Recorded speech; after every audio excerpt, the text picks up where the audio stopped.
Depuis l'âge de 8 ans, je nourris ce rêve d'un jour inscrire mon nom dans le Guinness Book. J'ai abouti à un rêve de gosse. C'est génial. C'est tout simplement génial.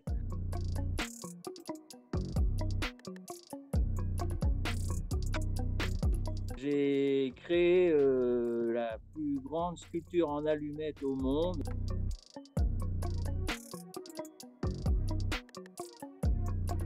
Et les allumettes utilisées n'étaient pas les bons modèles, à savoir qu'une allumette pour eux doit être dotée du fameux bout rouge. Et le deuxième argument qu'il me tenait, c'était que les allumettes étaient trop coupées ou taillées ou déformées au point qu'elles ne soient plus reconnaissables comme des allumettes. C'est une déception assez immense qui, moi, m'a particulièrement blessé, c'est le fait qu'ils ne prennent pas en compte les 8 années de travail, tout ça qui pour moi rentrait pleinement dans un record du monde.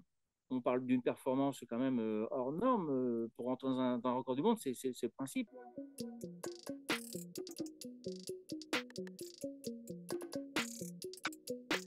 Il a fallu qu'ils s'expliquent publiquement sur leur décision. Ils admettaient quelque part que leurs règles étaient peut-être un petit peu dures. Ils ont sous-entendu qu'ils allaient pouvoir réouvrir peut-être mon dossier.